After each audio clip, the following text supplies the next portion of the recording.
Então, gente, boa tarde para vocês. Estou gravando esse vídeo aqui para fazer uma revisão a respeito do conteúdo 06, certo? De vocês, para a prova global. Então, hoje a gente vai tratar sobre o movimento circular. E aí, o movimento circular, gente, ele é um movimento que se divide em duas partes. É o movimento circular uniforme e o movimento circular uniformemente variado. Então, a definição de movimento circular é quando eu tenho uma força de módulo constante que é aplicada em uma direção perpendicular à velocidade desse módulo. Então, essa informação é muito importante. De forma que o módulo dessa velocidade se mantenha constante. Então, o que é que vai alterar? A direção e o sentido dela. Aí esse tipo de força é chamado de força centrípeta, mas nós não vamos dar ênfase nisso agora, tá? A gente vai estudar somente as causas que fazem com que esse movimento ocorra só serão explicadas na parte da dinâmica, tá?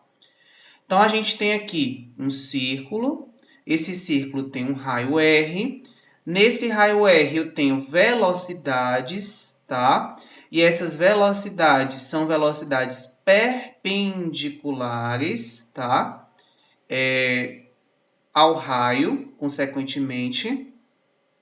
E aí, dentro desse sentido, a gente tem uma velocidade angular, já que nós estamos tratando de um círculo, e um círculo a gente tem a presença de um ângulo, tá?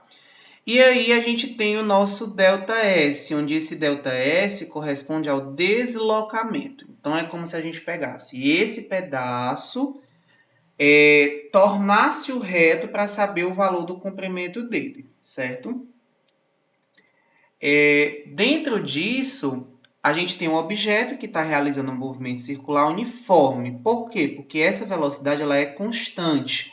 Então, da mesma forma, se eu tenho uma velocidade e essa velocidade ela é constante, a minha velocidade é ΔS por ΔT. Como o meu comprimento vai ser o próprio comprimento do círculo, então, para eu calcular o comprimento do círculo, eu utilizo 2πr. Esse ΔT nós iremos substituir pelo período, que é exatamente o tempo que o objeto consegue dar em uma volta completa. Então, a gente tem aí como descrever a velocidade daquele movimento utilizando essas duas atribuições. E aí a gente tem a formação de uma velocidade angular. Essa velocidade angular vai ser a razão de 2π, que é exatamente o comprimento total que o círculo tem, né? Então, eu tenho um círculo, esse círculo tem 360 graus, ou nós temos aí a classificação de 2π, tá?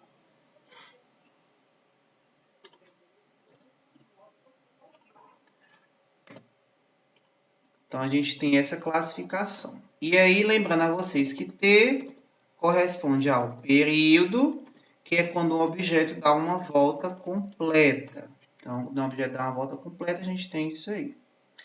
E aí, além disso, nós sabemos também que o nosso período corresponde a 1 dividido pela frequência, tá?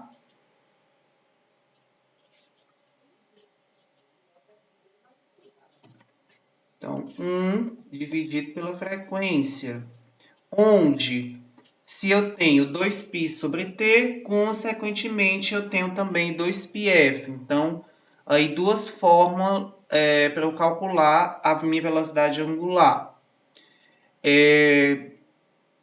A unidade de frequência é dada em Hz, também esse Hz equivale a segunda a menos 1, tá? E aí a gente tem que lembrar de algumas conversões. Então, a gente tem que lembrar que um Hz equivale a 60 RPM, que é rotação por minuto. A gente tem, então, a velocidade escalar no movimento circular uniforme ou simplesmente velocidade linear, que é a velocidade angular vezes o raio, tá? E aí, por exemplo, nessa questão, Ele diz que uma roda gigante tem 10 metros de diâmetro, então eu sei que o diâmetro vale 10 metros. E aí, consequentemente, eu sei que o valor do raio, representado pela letra R, vale aí 5 metros, já que o raio é a metade do diâmetro, tá? Só informação. Diâmetro é 2 vezes o raio, ou o raio é a metade do diâmetro, tá? E aí a gente tem a frequência, a letra F. Esse F vale 15 RPM. Então, a gente sabe a relação que 1 Hz vale 60 RPM. Então, 15 RPM corresponde a 1/4 de 60 RPM. Ou seja, a gente tem aí 1/4 de Hertz. E aí, consequentemente, esse 1/4 de Hertz corresponde a 0,25 Hz. E aí ele quer saber a frequência, que é o que a gente acabou de descobrir, que é 0,25. Ele quer saber o valor do período, então a gente tem que lembrar da fórmula que período é 1 sobre a frequência. Então a gente tem aí 1 sobre 0,25, que vai dar 8 segundos, tá? Então, é só fazer essa divisão. Lembrando que, perdão, aqui é 4. Lembrando que esse 0,25 você pode transformar ele em fração e atribuir divisão de fração, aí fica a critério do aluno, tá? E ele também quer saber o valor da velocidade angular. E aí, essa velocidade angular, pela fórmula que a gente viu, essa velocidade angular é dada por 2π sobre t. Então, eu sei que a minha velocidade angular é a razão entre 2π dividido por t. Então, a gente tem 2π dividido por 4, a gente simplifica, e aí a gente tem como resposta π sobre 2 radianos por segundo. Então, a gente aí encontrou a nossa resposta, que é a letra A. 0,25, 4 e π sobre 2 radianos por segundo. Tá? Nós também temos o nosso movimento circular uniformemente variado. Então, essa velocidade ela vai variar ao longo do tempo, né? Então, essa velocidade angular ela já não vai ser mais dado como a gente viu no movimento circular uniforme. E aí, como isso acontece, gera-se o que nós chamamos de aceleração angular. E aí a gente tem também, além da aceleração angular, a representação da função horária do movimento circular uniformemente variado, tá? E aí o que é importante para a gente saber é que essa aceleração angular vai ser a variação da velocidade angular pela variação do tempo. E além disso, a gente também pode descobrir o valor do deslocamento, né, que é a variação do ângulo, dado que o movimento é uniformemente variado de forma circular, e aí a gente encontra essa fórmula para calcular o delta θ, né, que é esse símbolozinho aqui para calcular o valor do ângulo. Então, por exemplo, na questão 2 diz assim: um ponto material move-se em movimento circular uniformemente variado com velocidade angular inicial de... Então, eu sei que a minha velocidade angular inicial é de 0,5 radiano por segundo. Passa a acelerar, e aí ele tem uma aceleração angular de 0,5 radianos por segundo ao quadrado. Até aí, beleza. Show de bola. Durante 1 segundo. Então, ΔT, 1 segundo.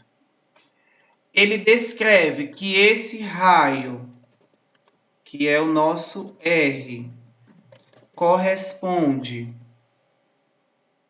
a 5 metros.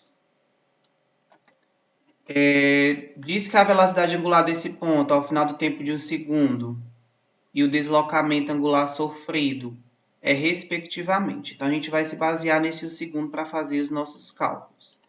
Ele quer saber o valor do deslocamento angular sofrido por esse ponto material durante o tempo e antes ele quer saber o valor da velocidade angular no fim do tempo. Então, vamos analisar. Nós sabemos da fórmula da aceleração. Então, a aceleração é igual à variação da velocidade angular dividido pela variação de tempo. Então, eu sei que a minha variação da velocidade angular é a velocidade angular final menos a velocidade angular inicial sobre o valor de ΔT. Então, vamos fazer a substituição. 0,5 radiano por segundo ao quadrado vai ser igual a o valor de W, que eu não sei, né? Menos 0,5 radiano por segundo dividido por 1 segundo. Então, a gente tem, se a gente fizer meio pelos extremos, que é a velocidade angular final menos 0,5 radiano por segundo vai ser igual a 0,5 vezes 1, que é 0,5 radiano por segundo. Passa esse menos 0,5 para o outro lado, ele vai positivo. Então, 0,5 radiano por segundo mais 0,5 radiano por segundo é igual a 1 radiano por segundo. Então, a gente já tem aí a nossa resposta. E ele quer saber também o valor do deslocamento angular sofrido durante esse tempo. Então, usando essa fórmula aqui do deslocamento angular, a gente consegue descobrir esse valor. Então, a gente sabe que delta θ vai ser igual à velocidade angular, que é 0,5 vezes 1, mais o valor de 0,5 sobre 2 vezes 1 ao quadrado. Então, a gente tem 0,5 mais 0,25, que dá igual a 0,75 radianos. Então, respostas.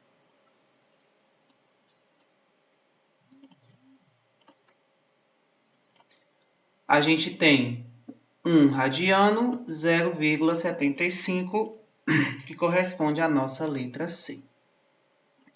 Vou deixar aqui essa questão para vocês tentarem resolver de acordo com o que a gente viu na aula. Então, qualquer dúvida, vocês podem perguntar, que a gente está aí para poder sanar essas dúvidas de vocês, tá? Então, muito obrigado.